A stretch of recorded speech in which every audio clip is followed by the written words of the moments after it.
Hello everyone, welcome to I.M.TGaming and welcome back to Spyro the Reignited Trilogy. Last time we were exploring the Artisan worlds, and now we're going to get right back into it with Town Square.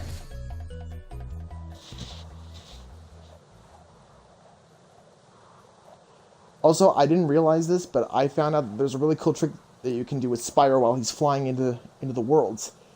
If you move around with the left analog stick, you can actually control how his movement is as he's flying.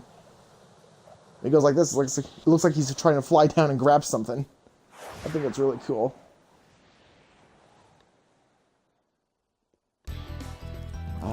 Town Square. I have a lot of memories with this level. It's actually one of the most smallest levels in the first Spyro game, I think. And it's also, it's music you actually play at the end of the credits when you beat the first game for the first time. I always thought that was really cool.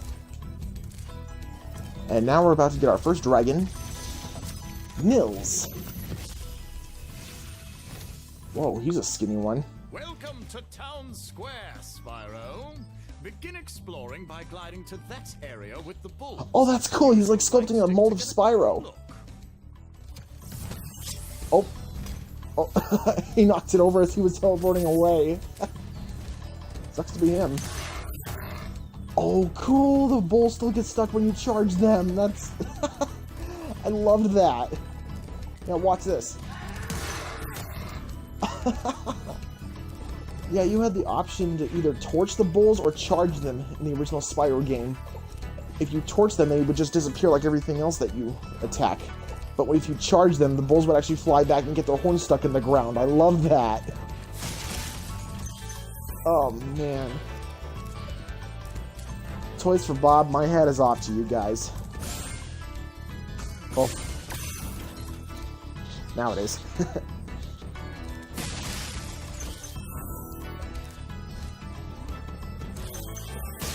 Extra life. What do we got here? Devlin. Oh, he's got a cake. Thanks, Spyro. I had the worst itch on the tip of my wing.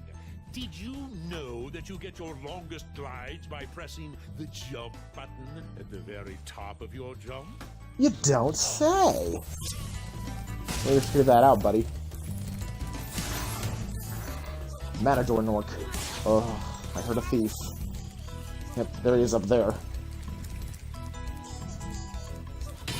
Before we get after him, there's a dragon up here that'll tell us about him.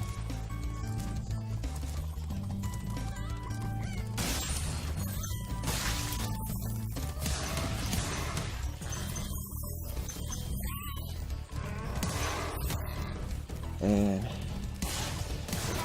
got him. Got him! Give me that sweet loot. Now, who do we got here? Alvar. Ooh. Spyro, did you see a man dressed in blue running around here? He's a thief, and he's stolen a dragon egg. You've got to track him down and get that. He's got a sausage on his tail. Run! I'm getting a little winded. The back of his tail was like a big shish kebab. That was so cool. Okay, now there's a trick to getting over to the thief. My advice is that you stand on this, and then do that. Now come here, you.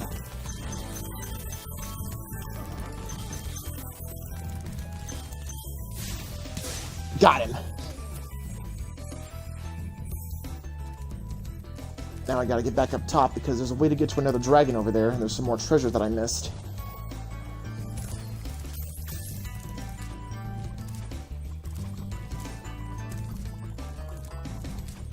Let's get over there. Thank you.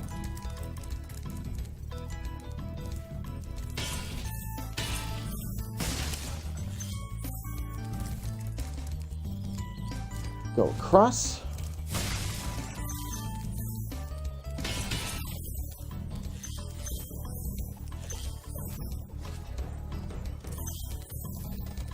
Whoosh! These things were cool. I never knew what they were in the original game. They were some type of canister that you could get gems out of, but the way you had to get them out was that you had to breathe fire at them like this. I think that's really cool how they made it look in this game now. Ooh, there's a piece of treasure I missed off. 4! Ooh. Thank you for releasing me, Spyro. You can always check your progress by accessing the guidebook through the pause menu. Oh! Man, I'm so glad that they changed that. In the original game, there were some dragons that when you freed them, all they said was, "Thank you for releasing me," or something like that. But apparently they kept that in this version of the game, but also they added a little bonus line of dialogue for those dragons to make it more interesting. So way to go again, Toys for Bob. Man, I love this so much. If there's a chest on this. Okay. Level complete. Now let's get out of here.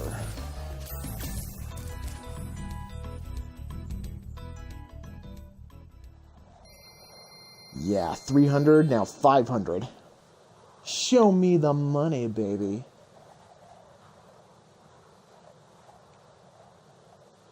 I could do that for hours. This game is fun.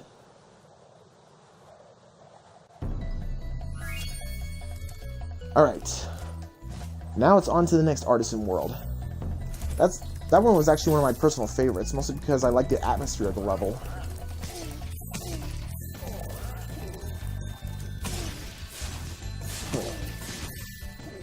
Alright.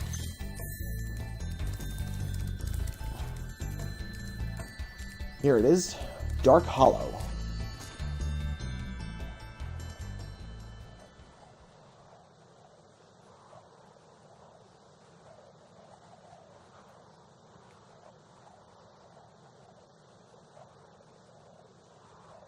Yeah, I like this level for its nighttime setting. And the music that plays in the background is one of my favorites.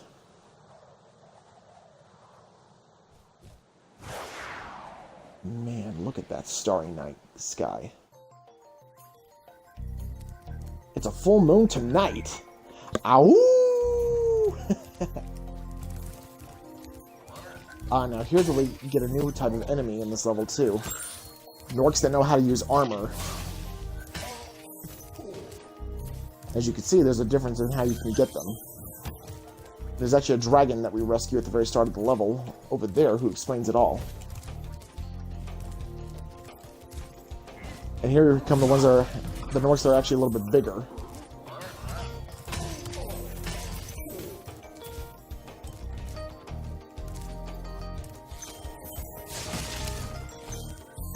Alright, who we got? Alban. Oh, it's you. I wasn't sure if you'd escape those annoying little creatures. Of course they wouldn't bother me, but here's a hint. Their metal armor is fireproof, but a charge attack will take care of them. Right. That's a big thing that you gotta know when you're playing the original Spyro. Charge smaller enemies, flame the bigger ones.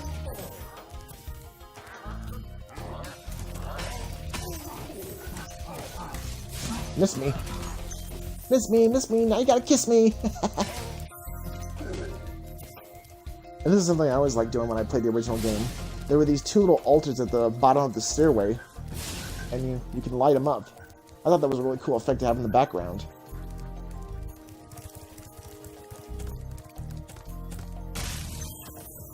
Oh! I forgot about that guy. Yeah, this guy's a little tricky. There's another one like him. They're armored in the front, but they're vulnerable from the back.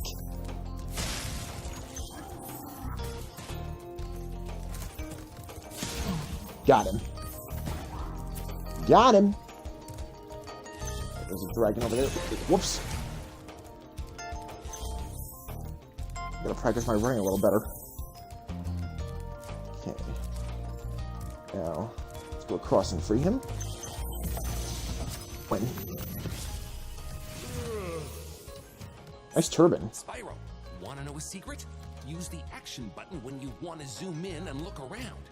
Oh, your secret's safe with me. Not much of a secret. Everybody watching this video knows it. But yeah, the action button.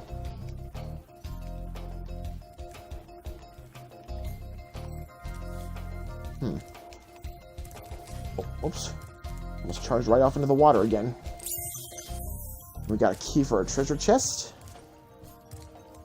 That one we actually saw at the start of the level. So let's go check it out.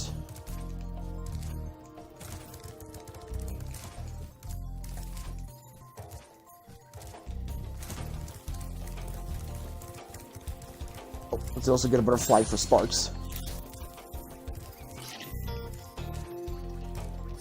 Open says me.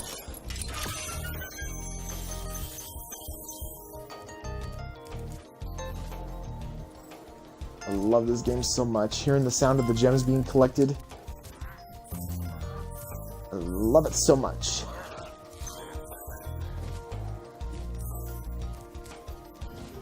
There's some treasure on that ledge over there. This game actually reminds me a little bit of the homeworld that was used in Spyro Enter the Dragonfly. Spyro Enter the Dragonfly, a terrible game, but fairly decent music for most of the levels. Not all of them, but some of them. Keep that in mind. Even bad games can have their good qualities. On occasion.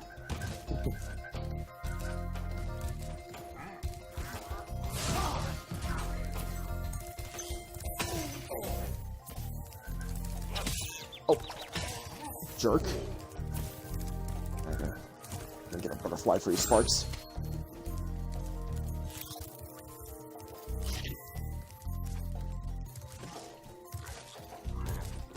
Okay. Let's rescue this dragon over here. Darius. Ooh, I like Big him. enemies like this Gnorc with the club cannot be charged, but a quick flame, that should defeat them. He's like a dragon Shakespeare. Okay, we got all the dragons in this level. Now we just gotta collect the rest of the treasure. I always like this spot of the level too, I don't know why. Like a little library in stone. I'm surprised that my fire doesn't burn any of the books or scrolls. But I'm thankful for it. Otherwise a lot of the artisans would be mad at me for burning most of their stories and history, I'm sure.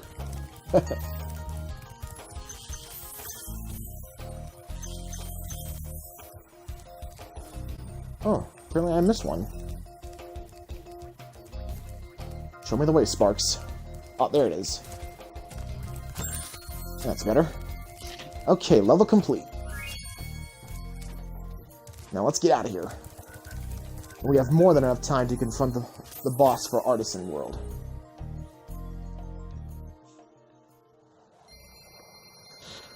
I'm loving this so much. I know I say that a lot, but I say it because I mean it. Like I've said in the first video, Spyro is probably my #1 favorite video game character. If not #1, he's definitely in the top 5. Not sure who the other 4 would be, though. I mean, there's Mario and Sonic, but I'm trying to think of others that have really left as much of an impact as they did in Spyro. Now that we've completed all the Artisan worlds, the Dragon Mouth will open, and we have the way to Toasty. Our first boss of the game. Love how the sky looks in the background, too. Confronting Toasty. This was actually probably one of my least favorite levels in the game. Like, the boss isn't hard, he's actually really easy. But what's really a menace throughout the level are those dogs. And you'll see why in a minute. Watch what happens. They jump on you, and they don't die in one hit.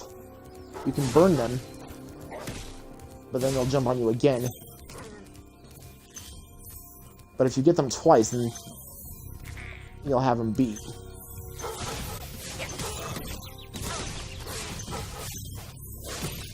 And the worst part is that there's no little critters for Spyro to burn to get Sparks back if you lose him. like I just did now. So that makes it really challenging. So I gotta be very careful. No, you don't. Not gonna get me that easily, bub.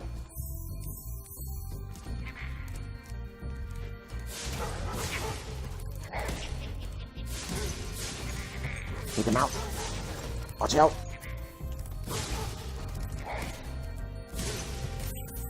And those dogs, they have a really high jumping range.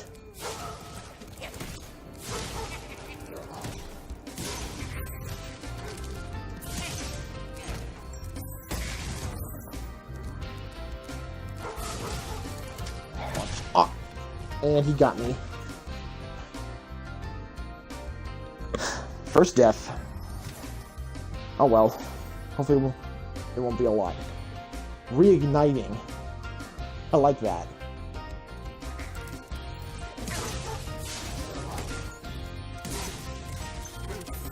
Gotta be a lot more careful this time.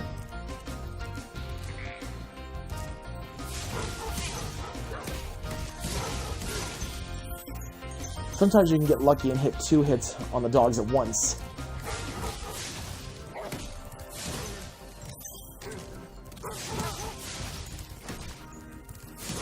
Oh, and that was really cool. You notice that I got a life back. By collecting those silver orbs, it helps replenish up to an extra life. And they come from enemies that you've already defeated once that don't have any treasure anymore. So, one way or another, it still adds use in killing little enemies that you've already beaten. Ah. Take that, you mutt. Burn, flea bait. I'm usually not like that to dogs, but man, these ones annoy me. He was right around the corner here. Whoop, I missed him. Oh. Oh, it scared me. I almost fell off the edge. Dang, got it. I didn't have enough time to get away.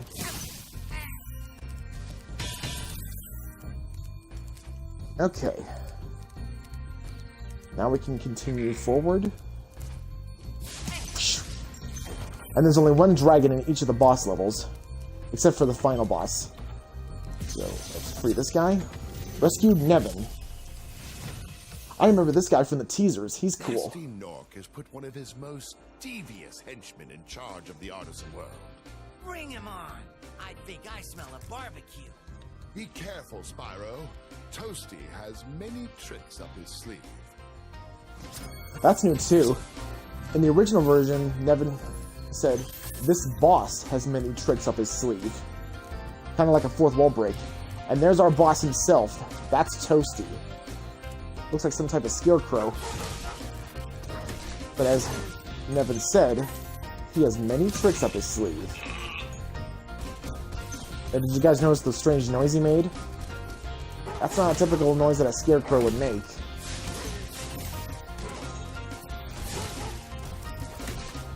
I mean, obviously, since scarecrows don't make noise at all, but you guys know what I mean. Yep. That's his real identity. That's Toasty. He's just a burnt sheep. And I'd like to think that Toasty is actually the inspiration of why sheep are so prominent in Skylanders. Alright, I got all the dogs. Now get him. Beat him. And there's the way out.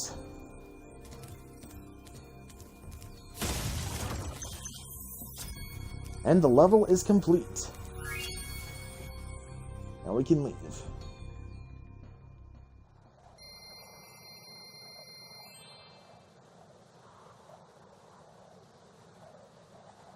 $700 treasure.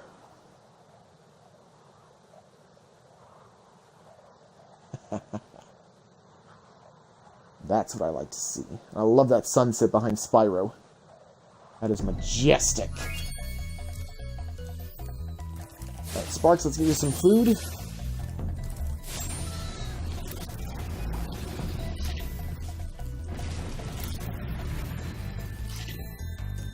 Alright. Okay.